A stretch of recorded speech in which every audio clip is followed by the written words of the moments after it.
Scam అడ్డం పెట్టుకుని కోట్లకు పడగెత్తిన నిందితుల చిట్టా గుట్టు బయటపడనుందా?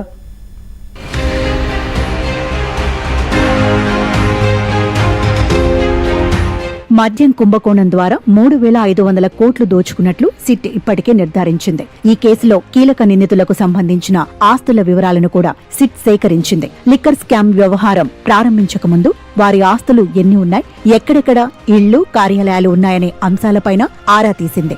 మద్యం కుంభకోణం మొదలుపెట్టిన తర్వాతే నిందితుల ఆస్తులు భారీగా పెరిగాయని, వారి కుటుంబ సభ్యులు, బంధువుల పేర్లతో ఆస్తులను కొనుగోలు చేసినట్లు సిట్ గుర్తించింది.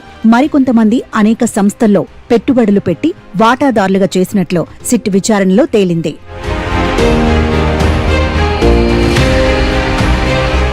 ఈ మద్యం కుంభకోణంలో 49 మందిని నిందితులుగా చేర్చిన సిట్ ఇందులో 16 మంది నిందితుల ఆస్తులపై ప్రత్యేకంగా దృష్టి సారించింది. వీళ్లు ఏపీలో కాకుండా తెలంగాణ, తమిళనాడు, కర్ణాటక రాష్ట్రాల్లో ఆస్తులను కొనుగోలు చేసినట్లు సిట్ గుర్తించింది. దీనికి సంబంధించి నిందితుల నుంచి సరైన సమాచారం రాకపోవడంతో తమిళనాడు రిజిస్ట్రేషన్ కు లేఖ రాసి ఆస్తుల వివరాలు ఇవ్వాలని కోరింది. అయితే రిజిస్ట్రేషన్ ఐజీ స్పందించలేదని, అందుకే కోర్టును ఆశ్రయించినట్లు సిట్ వివరించింది. వాదనలు విన్న న్యాయాధికారి సిట్ అడిగిన వివరాలు ఇవ్వాలని చెన్నై రిజిస్ట్రేషన్ కు ఆదేశాలు జారీ చేసింది.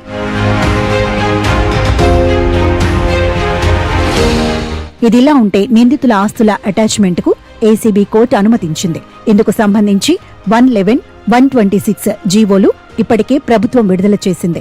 ఇప్పుడు ఏసీబీ కోర్టు అనుమతితో ఆస్తుల అటాచ్మెంట్ కోసం కేసులో 11 మంది నిందితులకు వారెంట్లు జారీ చేయనుంది సిట్. మరోవైపు రిమాండ్ ఖైదీలుగా బాలాజీ, నవీన్ కృష్ణ, చెవిరెడ్డి తమకు బెయిల్ మంజూరు చేయాలని మరోసారి కోర్టును ఆశ్రయించగా విచారణను నవంబర్ 4కు వాయిదా వేసింది. ఇక జైల్లో తనకు మంచం, కుర్చీ ఇవ్వాలని లిక్కర్ కేసు నిందితుడు చాణక్య పిటిషన్ వేయగా విచారణను కోర్టు సోమవారానికి వాయిదా వేసింది. ఇక మంతెన ఆశ్రమంలో నడుం నొప్పికి వైద్యం కోసం అనుమతివ్వాలని చెవిరెడ్డి పిటిషన్లో కోరారు. దీనిపై కౌంటర్ దాఖలు చేయాలని సిట్ను న్యాయాధికారి ఆదేశిస్తూ వచ్చే సోమవారానికి విచారణను వాయిదా వేశారు.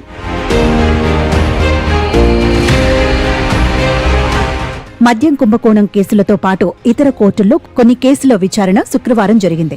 ఫైర్ సేఫ్టీ నిధుల కేసులో విజయవాడ జైలులో రిమాండ్ ఖైదీగా ఉన్న ఐపీఎస్ అధికారి సంజయ్ రిమాండ్ శుక్రవారంతో ముగియడంతో ఏసీబీ కోర్టు నవంబర్ 14 వరకు రిమాండ్ పొడిగించింది. నెలలో ప్రతి 2-4 శనివారాలు కోర్టుకు రావాలన్న నిబంధన నుంచి రిలాక్సేషన్ ఇవ్వాలని వంశీ వేసిన పిటిషన్పై విచారణ చేసిన జిల్లా కోర్టు వచ్చే నెల 3కి విచారణ వాయిదా వేసింది.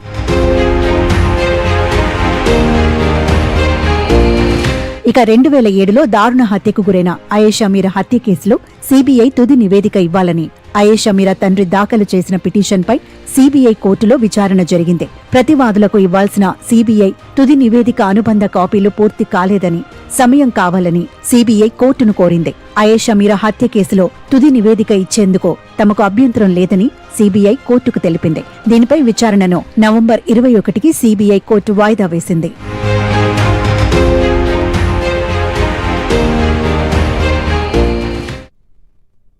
గుంటూరు జిల్లాకు చెందిన శేషగిరమ్మ, ఆమె మనవరాలు శ్యామలకు పునరావాసం కల్పించారు.